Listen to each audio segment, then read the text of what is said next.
de jeunes d'économie sociale et solidaire, de jeunes qui ont envie et qui illustrent d'ailleurs la citation de Victor Hugo, qui ont envie de changer le monde, et il y en a de plus en plus. Et voilà, ça, c'est très remarquable. C'est vraiment important aussi de penser à ça. Bien sûr.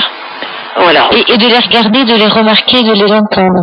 Parce qu'il y en a plus que ce dont parlent parfois les médias. Et il y a aujourd'hui beaucoup de réseaux citoyens, d'entraide citoyenne, de solidarité. C'est un peu comme si on était passé depuis toutes ces années où l'individu était roi à ce que en philosophie, en psychanalyse, on appelle l'individuation. C'est-à-dire un individu qui devient lui avec l'autre, en fait, hein. Qui est singulier au sein d'un collectif. Et je nous le souhaite en tout cas pour nous, pour notre société, pour tout à chacun en 2015 en fait. Mais voilà, on a le même souhait. Oui, on a le même souhait. Donc vraiment, je vous remercie Anne d'appeler dans cet esprit-là. C'est rien du tout, hein, ce qui n'empêche pas de vous appeler le soir, de raconter parfois une journée difficile, parfois un amour impossible, ça n'empêche pas. Non, mais ça n'empêche pas du tout. Voilà, en même temps, il faut essayer d'élargir aussi notre champ de pensée et justement de continuer à être solidaire et pas être aveuglé par tout ce qu'on nous propose, par tout ce qu'on nous impose, je dirais. Oui, de retrouver cette liberté et cette singularité. Et puis bravo pour les chats aussi, je veux dire, parce que je suis aussi une fan de chats. On va monter un club, je le sens. Ouais. Le mien est là, il regarde, il se demande pourquoi je parle de lui, mais bon. Voilà. Vous arrivez à me faire rire. Mais écoutez, d'ailleurs, malgré que la programmation, je voulais vous dire, la programmation, là, ça m'a foutu presque le cafard. La chanson de Patrick de Bruel, oui. Ah oui. Alors vous savez, je l'ai dit pour tous les auditeurs d'ailleurs, qu'au fond nous disons, quelle drôle de chanson dans la libre antenne, parce qu'au fond on a des chansons un peu décalées par rapport au témoignage, mais nous ne la choisissons pas. Et là, oui, j'imagine. Voilà. J'imaginais bien. Peut-être qu'on a mis quelque chose d'un peu plus gai pour démarrer l'année, effectivement. Oui, tout à coup, je dis, c'est long. En plus, des paroles, moi, perso, que j'ai pas entendues depuis 10 ans, au moins. Ouais. Alors, mais bon, c'est une belle chanson, et en dehors de ça, voilà, l'année démarre bien, j'espère, pour tout le monde, pour moi, pour vous, pour l'ensemble de la planète. Oui, j'ai envie de penser en tout cas, ou de ressentir que ça va être une belle année, parce que les consciences commencent à s'élever en fait. Il y a plus en plus de personnes et enfin d'individus, de groupes qui prennent conscience du monde dans lequel on vit, et ça, je trouve ça finalement très positif en fait, et très, très porteur d'espoir. Très porteur d'espoir. Voilà, tout à fait. Merci Anne de votre appel. Je vous en prie. Et puis, permettez-moi de vous faire une bise, et puis, moi aussi, je vous embrasse. J'en refais une à Paul, hein. D'accord. Et si j'ai une petite option, excusez-moi, hein. Oui, allez-y. L'autre jour, l'auditrice voulait entendre Paul. Bon, moi, ça me dérangerait pas, hein, de le voir non plus, d'ailleurs. Mais, ce serait bien s'il y avait une émission samedi soir. D'accord. Alors, ça va être le vœu qu'on fera remonter à la direction des programmes d'Europe 1 pour 2015. Parce que je pense que le samedi, c'est un petit peu... un petit peu dur. Voilà. C'était tout. Et je vous laisse avec un auditeur suivant. Et à bientôt. Merci Anne. Bonne année encore. Au revoir. Au revoir. Pour intervenir dans l'émission, appelez le 39 61. 34 centimes la minute.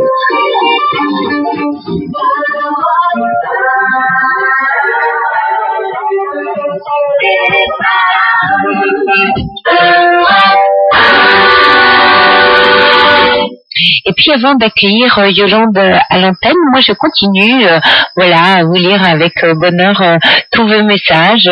D'abord parce que vous avez pris le soin et l'attention de nous les envoyer, puis surtout parce que je pense que de vous les lire, de ceux qui les entendent, on crée comme ça une grande et belle chaîne d'énergie et d'amour à travers les ondes, et ça me semble, par les temps qui courent, comme le disait Anne, très important. Alors Nadège qui dit plein de tendresse, merci à la libre antenne, à l'écoute attentive, à nous qui souffrons et qui nous aident à trouver doucement notre chemin vers une plus jolie liberté d'être. Merci à vous Nadège. Moi je vous la souhaite à tous, la liberté d'être pour 2015 et même pour toutes les autres qui suivent. Et puis alors voilà, il y a les amoureux des chats qui se dévoilent comme je me suis dévoilée, vous le faites aussi. Alors voilà, là il y a un auditeur qui dit j'en ai en ce moment sur mes pieds et 4 autres à la maison et les chats font partie de ma vie et me donnent énormément d'amour.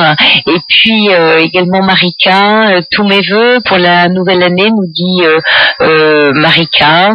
Et puis Geneviève, vous avez touché beaucoup d'auditeurs, beau et poignant témoignage de Geneviève, bonne et heureuse année. Et puis Jean-Marc, bravo à Geneviève, quel courage, bonne année, bonne santé. Et puis encore Paul, Paul aussi, le héros de la soirée. Sabine, merci à Paul pour sa voix pleine de douceur. Moi je crois que finalement on va essayer de mettre Paul un peu plus d'une fois par an à l'antenne juste pour déboucher une bouteille. Vous êtes là, Yolande? Oui, bonsoir Yolande. Bonsoir, je suis ravie de vous entendre. Ça c'est Fifi, c'est Fifi qui est joueur, qui renvoie voilà des petits bruits de bouteilles, parce que vous savez ils font des miracles avec la technique et la radio. À consommer avec modération, dit Fifi. Tout à fait, mais moi je suis très champagnophile. Oui, c'est Amélie Nothomb qui disait, vous savez, l'écrivain, qui disait qu'elle ne peut pas écrire sans champagne en fait, et que le matin elle écrit avec une coupe de champagne. Voilà. Pourquoi pas? Et pourquoi pas, C'est un instrument d'inspiration, pourquoi pas aussi. Pourquoi pas. Mais moi, Sophie, je suis très heureuse de vous entendre. Je vous entends tous les vendredis. Et puis, cette émission, je l'entends depuis des années. C'est vrai que je suis intervenue peut-être une fois, depuis quelques années, là. Oui. Pour justement, pour souhaiter la bonne année. Je crois que j'avais eu Caroline Dublanche. Non, je pense que ça fait plusieurs années que je suis là le 31. Voilà. Non, mais oui. Mais là, alors, donc, j'avais présenté mes vœux. Oui. Et là, ce soir, je voudrais vraiment vous souhaiter une très heureuse et belle année. Je voudrais que cette année, pour tous les auditeurs que j'entends dans leur détresse, dans leur chagrin d'amour, dans leur peine avec leurs enfants, que sais-je, toute une variété de souffrances comme ça. J'aimerais que cette souffrance régresse dans tout ce monde où la société est très très dure en ce moment, où il y a beaucoup d'individualisme, c'est ce qui me nage, vraiment. Voilà. J'aimerais que la solidarité soit de plus en plus présente, que nous formions une chaîne, en fait.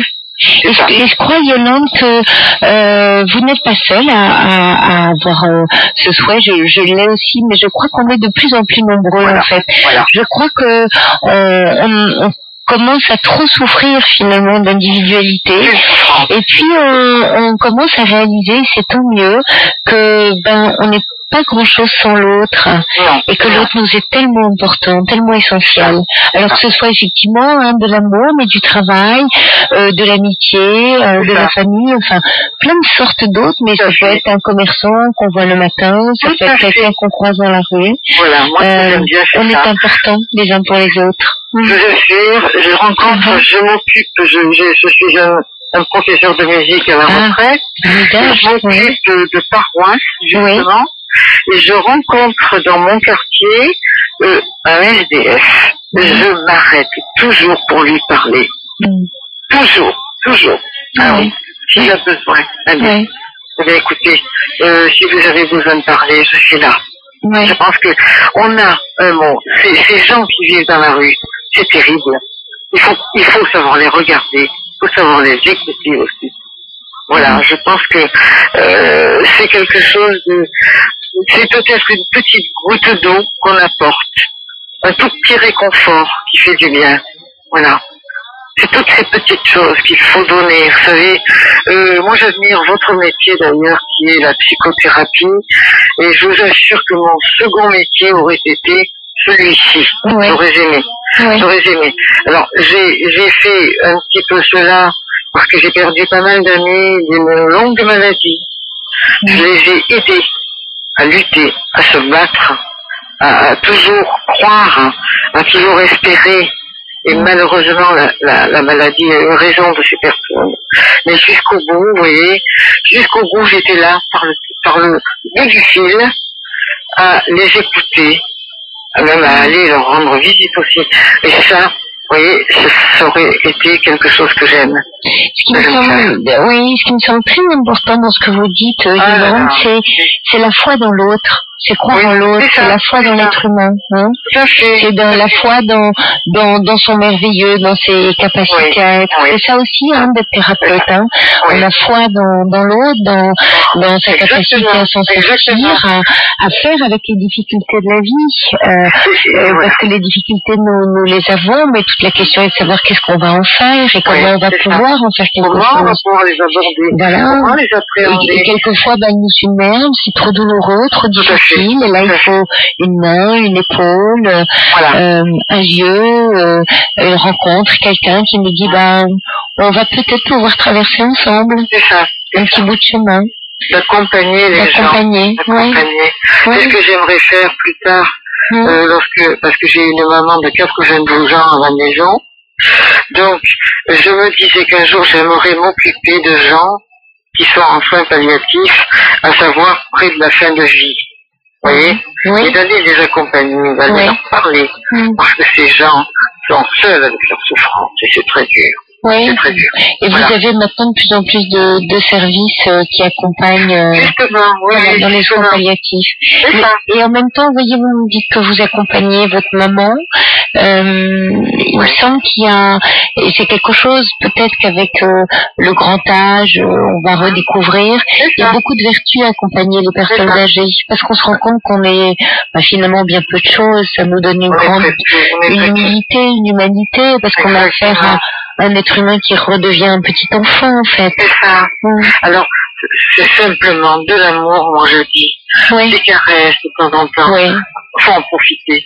Il faut vivre jour après jour. C'est toujours ce que je dis, parce que ayant professé à l'île de la Réunion, je me suis rendu compte que j'ai rencontré des personnes merveilleuses qui sont d'origine pondicérienne et qui